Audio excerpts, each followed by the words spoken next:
Hello दोस्तों, मेरा नाम है सकत। आप देख रहे हैं टेक रैक। तो चलिए शुरू करते हैं।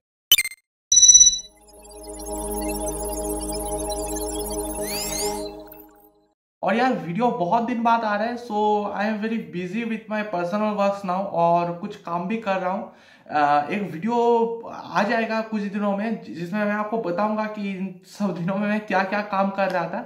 और एक कोलैब जो है वो बहुत जल्दी आने वाला है, एक बहुत ज़्यादा धमाकेदार कोलैब होने वाला है। अभी बहुत ज़्यादा अनवील में नहीं करूंगा कोलैब के बारे में, लेकिन बहुत जल्दी आने वाला है। So stay tune for that. और उसके बाद आज का वीडियो स्टार्ट करते हैं। तो बेसिकली आज के वीडियो में हम लोग क्या डिस्कस करेंगे, आज के वीडियो में हम लोग डिस्कस करेंगे लिनक्स के जो भी आपके मेमोरी मैनेजमेंट होता है या फिर जो भी आपके पार्टीशंस होता है वो कैसे होते हैं, उसके अंदर क्या रहता है और वो बेसिकली जरूरी क्यों है, वो सब चीज़ों के बारे में बात करेंगे। वैसे अगर आप उबंटू या फिर कोई भी लिनक्स का जो एडवांस्ड वाले फ्लेवर्स है, जो थोड़ा सा ऑप्टिमाइज वाले फ्लेवर्स है, उनको अगर आप इंस्टॉल करते हैं तो उनमें आपको एक ऑटो ऑप्शन भी मिल जाता है जिसमें लिनक्स अपने आप ठीक कर देता है कि भाई तेरे स्वैप में इतना स्पेस रहेगा, तेरे बूट में इतना स्पेस रहेगा और तेरे रूट में इतना स्पेस रहेगा। लेकिन अगर आप इस चीज को समझ लेते तो उसके बाद आप इसको मैनुअल भी सेट कर सकते हैं। और अगर आप मैनुअल भी सेट नहीं भी करते, अगर आप लिनक्स को भी सेट करने देते तो आप समझ सकेंगे कि इसने इतने कम स्पेस इसमें क्यों दिए हैं और इतने ज्यादा स्पेस आप लिनक्स ने इसमें क्यों दिए हैं। तो इसके बारे में बात करेंगे। अगर आपको इस चैनल के वीडियोस पसंद आ रहे हैं तो आप हमारे चैनल को सब्सक्राइब कर सकते हैं, वीडियोस को लाइक दे सकते हैं और अपना जो सजेशन है वो आप कमेंट सेक्शन में बता सकते हैं। और हाँ, अगर आप रेगुलर अपडेट्स पाना चाहते हैं चैनल के बारे में, जब भी मैं कोई वीडियो अपलोड करूं तो अगर आप चाहते हैं कि आपके पास वो नोटिफिकेशन आ जाए कि इसने वीडियो अपलोड किया है, तो आप हमारे जो बेल आइकन है उसको भी दबा सकते हैं और आपको नोटिफिकेशंस आ जाएंगे। और अगर आपको कुछ और ऑप्शंस आते हैं तो आप उसमें ऑल करके रख सकते हैं। तो उसके बाद वीडियो में चलते हैं।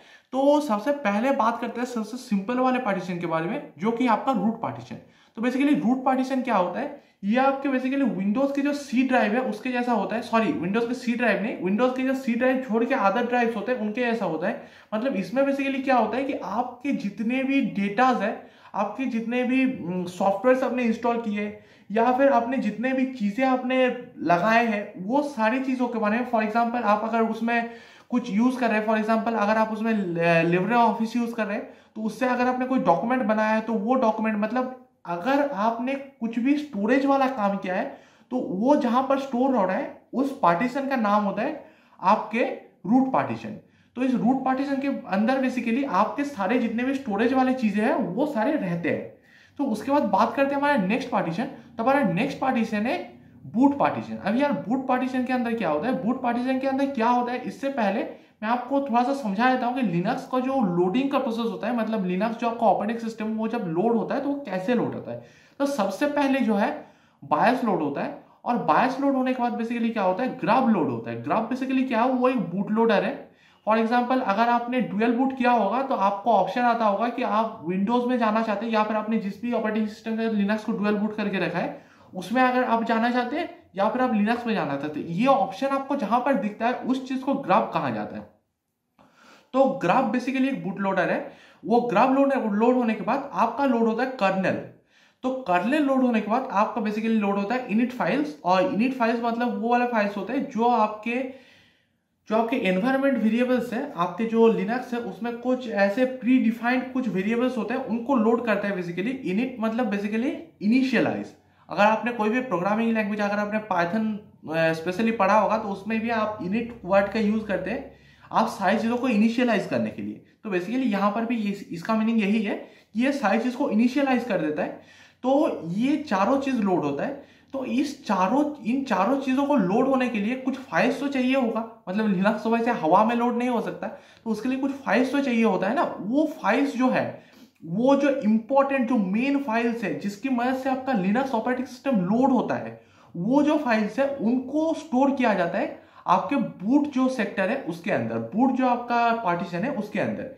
तो बूट पार्टीशन के अंदर आपका एक ग्रब फोल्डर होता है, आपका एक इनिट फोल्डर होता है, ऐसे बहुत सारे फोल्डर्स होते हैं।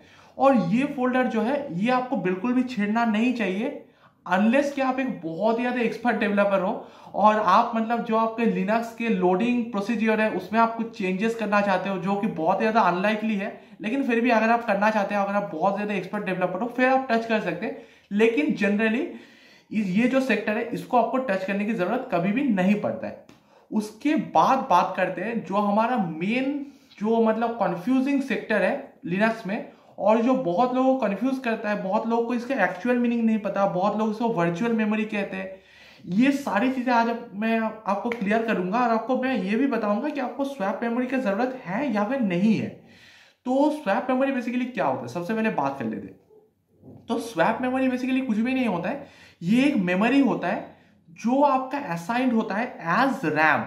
अगर आपने रैम सुना होगा तो रैम मतलब होता है रैंडम एक्सेस मेमोरी। तो बेसिकली ये क्या करता है, फॉर एग्जांपल अगर आपने कंप्यूटर में कोई भी कमांड चलाया है तो उस कमांड को प्रोसेस करने के लिए 2 रैम्स के ऊपर गुजरता है वो, मतलब जो भी आपका रन टाइम वाले काम होते हैं वो आपके हमेशा रैम के ऊपर एग्जीक्यूट होते हैं। फॉर एग्जांपल अगर आप कोई प्रोग्राम एग्जीक्यूट कर रहे हैं, अगर आप कोई प्रोग्राम चला रहे हैं तो वो आपका जनरली रैम के ऊपर एग्जीक्यूट होता है। क्यों?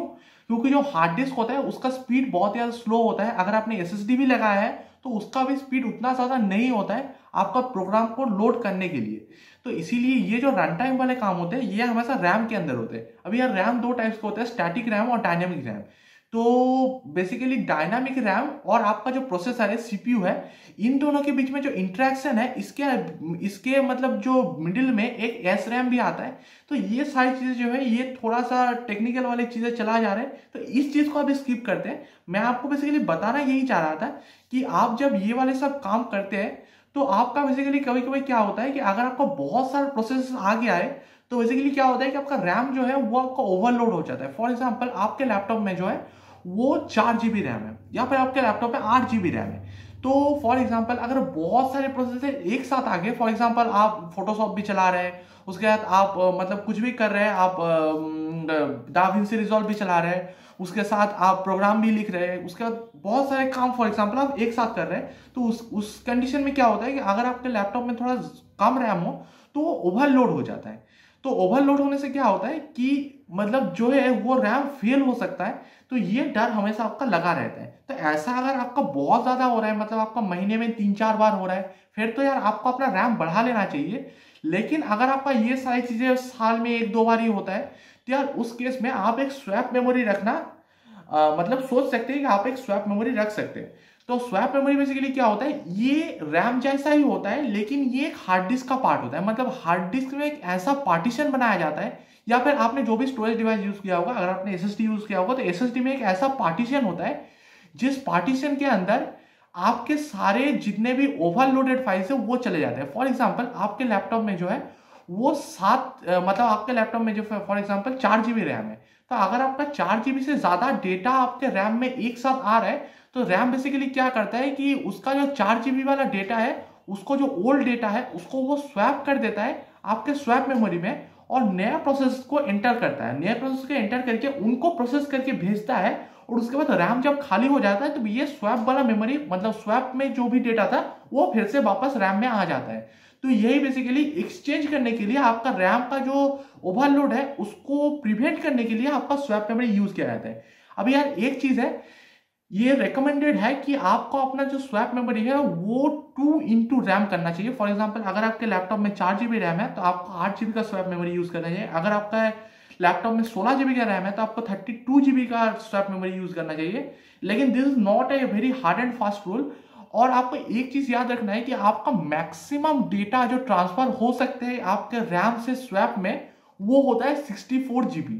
तो अगर आप 64 GB से ज्यादा स्वैप मेमोरी किसी भी लैपटॉप में दे रहे हैं तो that is a waste of memory, वो मेमोरी कभी भी यूटिलाइज नहीं होगा। तो आपको ये चीज हमेशा याद रखना है कि आपको 64 GB तक ही आपका स्वैप मेमोरी मैक्सिमम रखना है।